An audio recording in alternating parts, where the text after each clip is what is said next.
Hey guys, this is Fiverr. This is going to be the video guide for my Frostblades raider. Now, initially, I never planned on making one of these videos, but there are people who have been asking me to do so.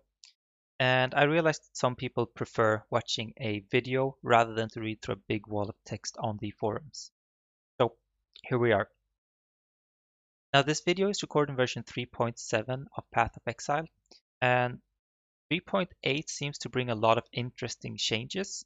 So there are probably stuff that is going to be outdated, and there are probably stuff that I've forgotten to mention.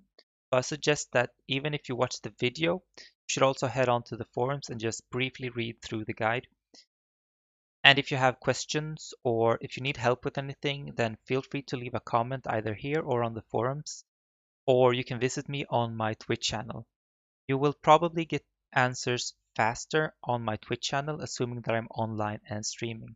So I will leave the links to both of those below the video. Let's move on to the core aspects of the build to give you an idea of what it's like. So I wanted to make a Frostblades character capable of clearing all the available content in the game, and that is what I've managed to achieve with this one. It has very good clear speed, it has very good single target damage. Despite what people may think about Frostblades, it is capable of having very good single target damage. And it is very, very fun to play. Frostblades is without a doubt my favorite skill in the game. I'm focusing on having high damage avoidance rather than damage mitigation, which means that I don't have high damage reduction or block or energy shield, etc. But instead I have high evasion and dodge. The pros of the build are that it's really fun to play, as I mentioned earlier. It can clear all the available content, including Uber Elder. It has a fairly low budget to get started, and you can get on a good level with it without spending that much. The cons are that I can't play elemental reflect maps.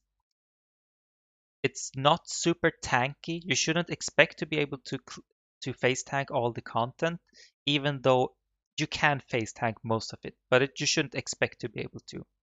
And if you want to take the build to its edge, it's going to be expensive. So that should give you an idea of what the concept behind the build is. But before we start the actual guide, I'm going to show you some gameplay of it so you can see the build in action.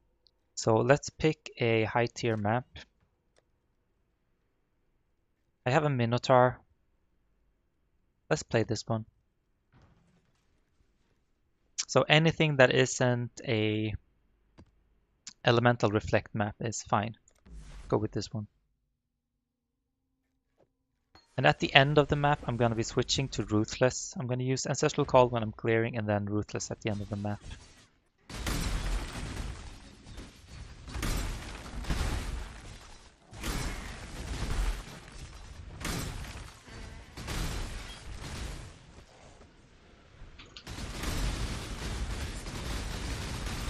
Of course I get beasts in as well.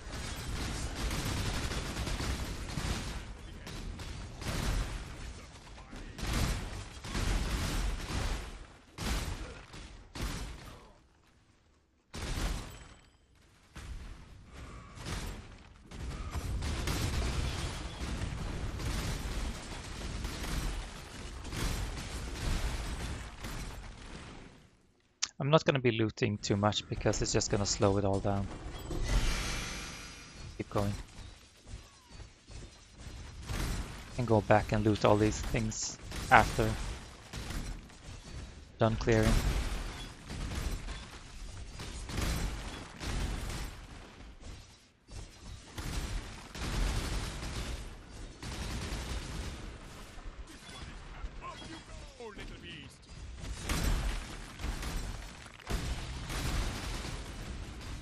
So pretty soon I'm going to be switching to Ruthless because I'm getting closer to the boss right now.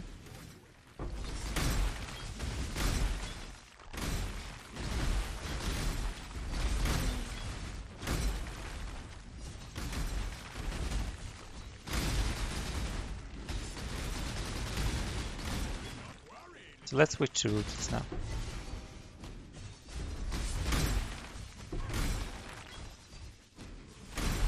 The clear speed suffers quite substantially. So then let's also use all our buffs now before we engage.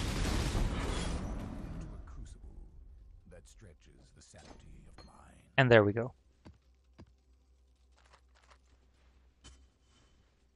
Okay, so with that taken care of, let's move on to the actual guide, and I think I'll start by going through what skills we're going to be using.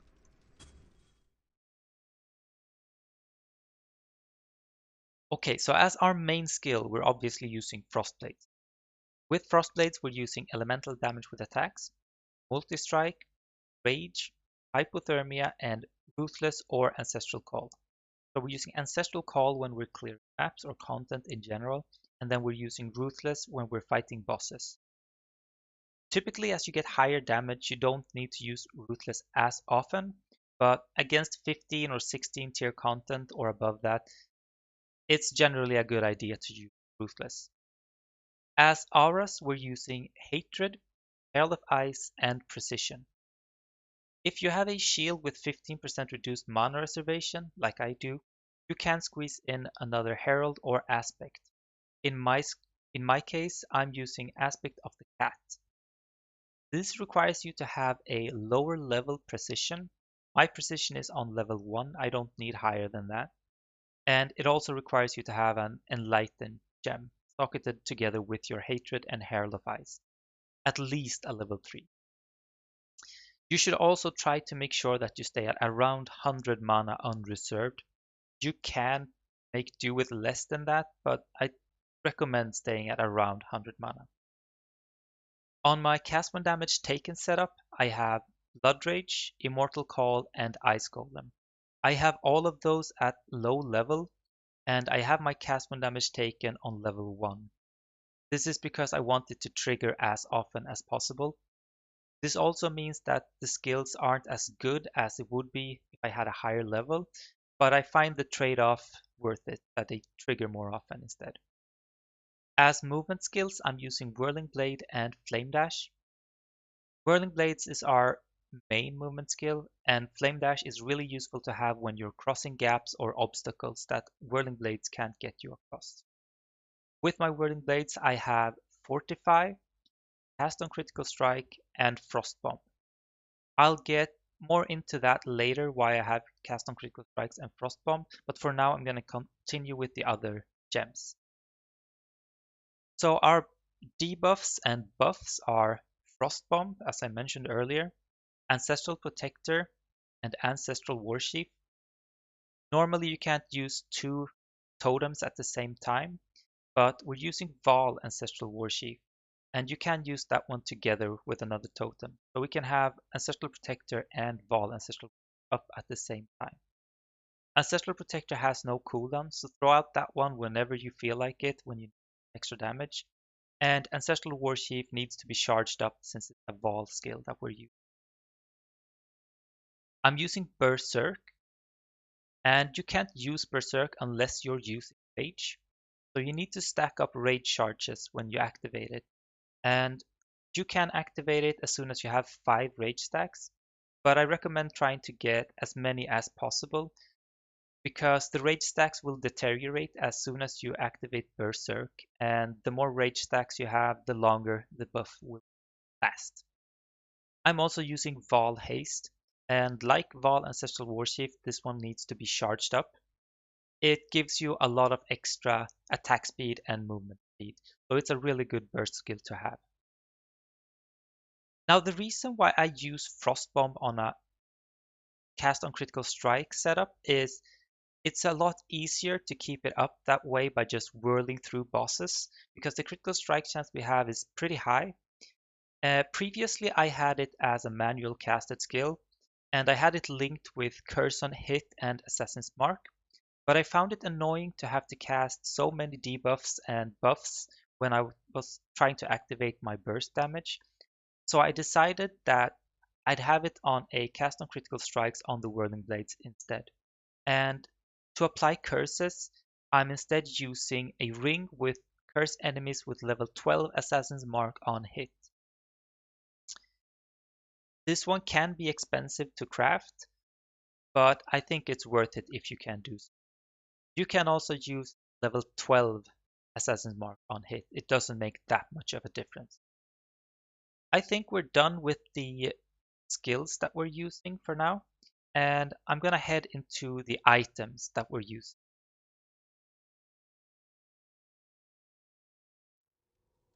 So let's start by looking at what claw we're gonna be using. We want one with as high physical damage as possible, and ideally we want the modifier attacks with this weapon penetrate 14 to 16% elemental resistances. Without this modifier, you're just not gonna get a very good claw. If you can get a claw with 370 or more physical DPS, then that's great. If you can get one with more than 400, then you're pretty much set. I have a video on how to craft claws if you want to check that one out and try for yourself, or you can buy one for a couple of exalts. If you can't afford a good rare claw, you can use Touch of Anguish, or you can use Bloodseeker. Both of these are usually fairly cheap. In the beginning of a league, they can be expensive, but they drop in price fairly fast. Out of the two, I prefer Bloodseeker. This is because it has the modifier Life Leech from hits. This weapon is instant. It basically allows you to face tank Shaper Beam, so Bloodseeker is very, very strong, even though it does less damage than Touch of Anguish. The gloves that we're going to be using are Shaper's Touch. I used to have Tomb Fist as an option, but Tomb Fists aren't as good anymore, and you're not going to be able to beat Shaper's Touch with a pair of rare gloves. So Shaper's Touch, and preferably if you can get one with the maximum Frenzy Shard Corruption, then that's ideal. The helmet we're going to be using is Starconia's Head. It has very high life, it has very high evasion, it gives you critical strike chance and gives you attack speed. It's just an all-around good helmet. And same here, if you can get the enchant, then that's really, really good, but it's going to be expensive, so that's not something that you're going to be looking for in the early stages of the build. You can also use Abysses, but you should only really use Abysses in fights where you know you're not going to take much physical damage, because otherwise it's suicide to use. The boots we're going to be using are Dark Grey Vectors. Since we're focusing so heavily on stacking frenzy charges, we can get up to 45% increased movement speed from these, and we can get up to 18% chance to dodge attack hits, since we can have up to 9 frenzy charges. The only exception to where we're not using Dark Grey Vectors is when we're fighting Uber Elder, we want to use Chaos Root. This is because Uber Elder has an attack where he slows everything on the map, and if you have Chaos Roots on you, then you become immune to that slow. This is very important since you're going to need to dodge a lot of stuff in that fight, and being able to move at normal speed is very nice. The amulet we're using is a Pandemonius. This one can be expensive, but it gives you a lot of damage since it has both cold damage, it has penetration, and it also gives you defense. The modifier Blind Shield enemies on hit basically gives us more evasion, or it makes the enemy's chance to hit you lower. If you can't afford a Pandemonius, then you can get a Hyr's Truth. It's also a very, very good amulet, and it's a lot cheaper than Pandemonius. The ring we will be using is Mark of the Elder together with a rare Shaped Ring. The reason we want a Shaped Ring is because Mark of the Elder has the modifier increased attack damage if your other ring is a Shaper ring. This one can have up to 80% increased attack damage, so it's very good. The Shaped Ring that we're going to be using is one with, ideally we want one with curse enemies with level 12 Assassin's Mark on hit. You can also get one with level 8 Assassin's Mark on hit, it doesn't really matter that much. The other modifiers are just crafted. I have chosen to get life and elemental damage with attack skills. Those are the only really important ones. Then you can get resist and you can get reduced mana cost to skills, etc. It's up to you. I also have a video on how to craft one of these if you want to try that yourself. Otherwise, you can buy them for a few exalts.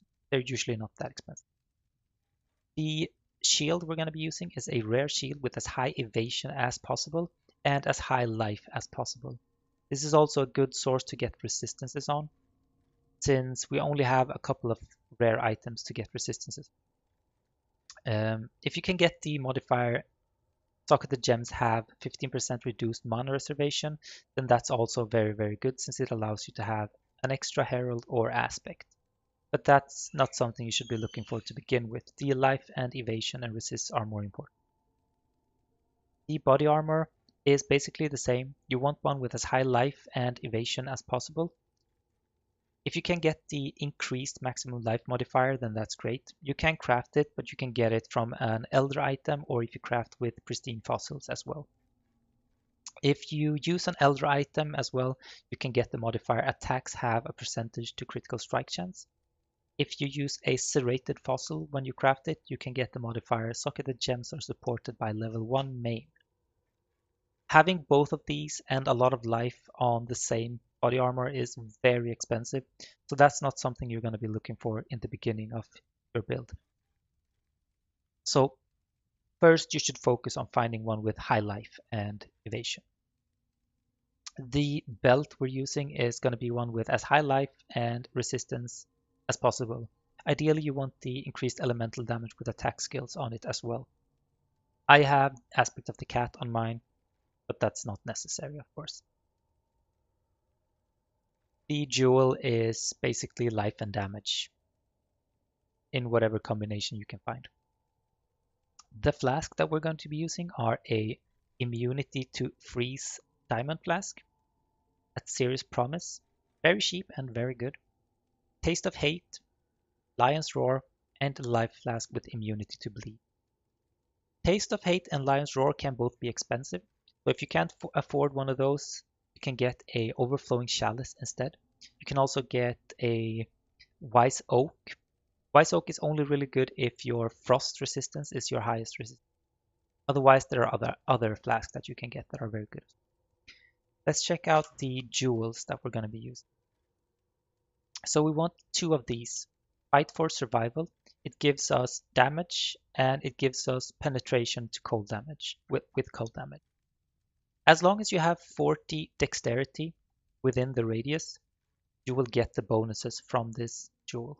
It doesn't have to be allocated. As long as there is 40 within the radius, then you get the bonus. I'm also using a Watcher's Eye. I'm using the one that gives critical strike chance while affected by hatred. There is one with added cold damage, there's one with cold penetration, and then there's one with just increased cold damage.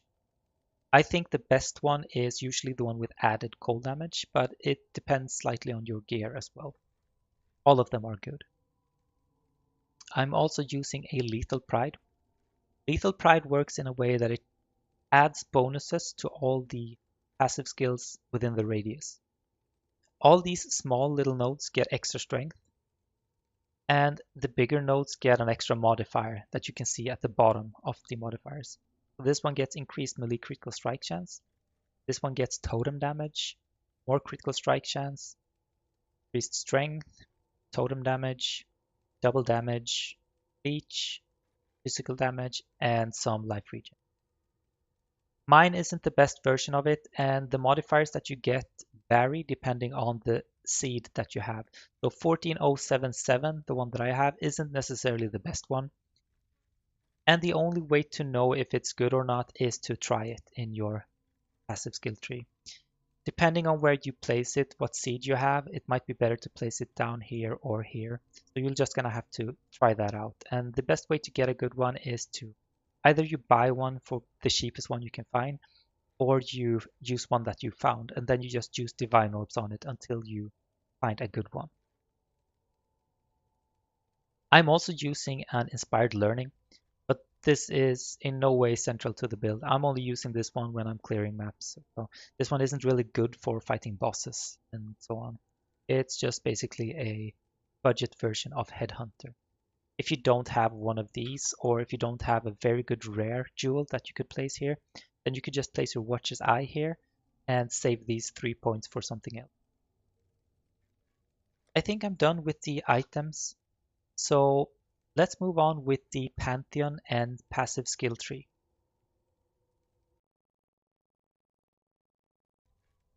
So let's start with the Pantheons. I am not a fan of having one picked Pantheon that you should always use. I think it varies a lot on what situation you are in. Typically, I use Soul of Gruthkul and Soul of Solaris. They just have a lot of good stuff that benefits me. But in some situations, it's better with Soul of Lunaris. Some situations, it's better with Soul of the Brine King. I like Soul of Jugal in some situations as well. So it depends on the situation. But Soul of Gruthkul and Soul of Solaris are the ones that I most often use. To the skill tree. So we're playing the Raider Ascendancy. I try to go for Avatar of the Slaughter as fast as possible since we are focusing a lot around frenzy charges. Way of the Poacher is the way we generate frenzy charges, and Avatar of the Slaughter is giving us a lot of bonuses for our frenzy charges.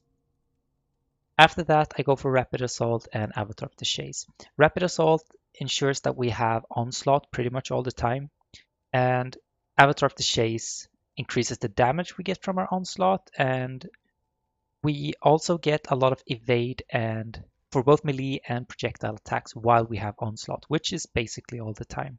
So this is also a very good source for defense for us. You can also go for Avatar of the Veil.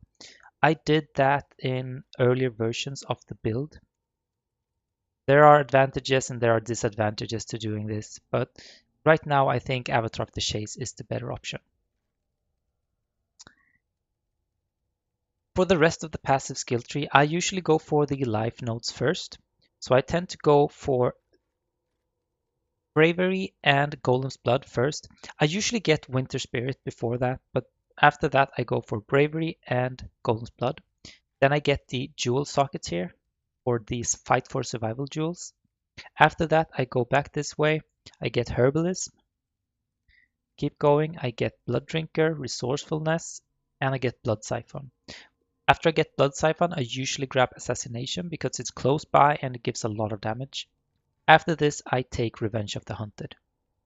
From here on out, it is a lot depending on preference, really. As soon as you switch to a Claw, you should get Soul Raker. Soul Raker is the way we sustain life and mana.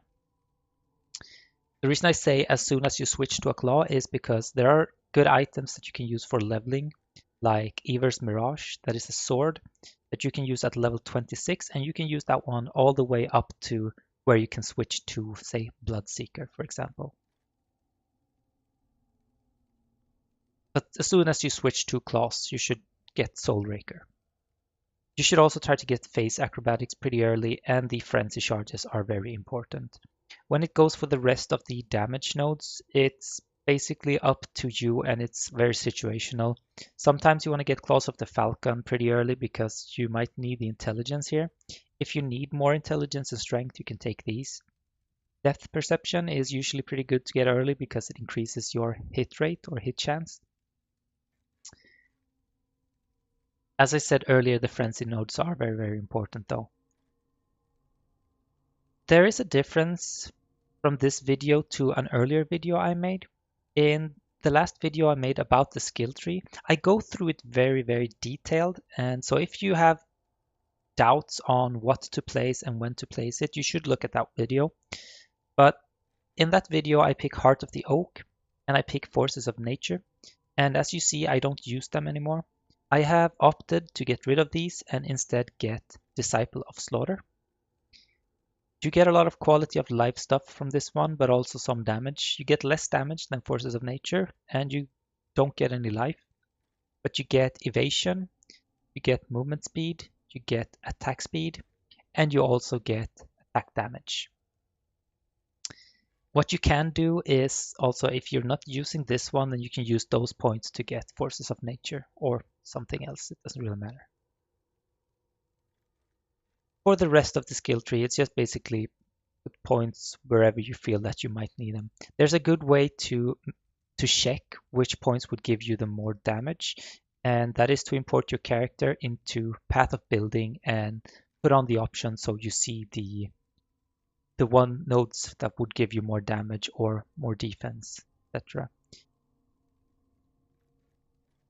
I think I'm done with the skill tree and all that, and I'm not sure if I have much else to say. Like I said earlier, if you have questions, if you need help with anything or whatever, if you just want to hang out, then feel free to visit my Twitch channel or visit the forum thread or whatever. Or you can post on this YouTube channel. I don't think there's anything left for me to say. So thank you for watching, and if you decide to play the build, then I hope you have fun. Here on. Goodbye.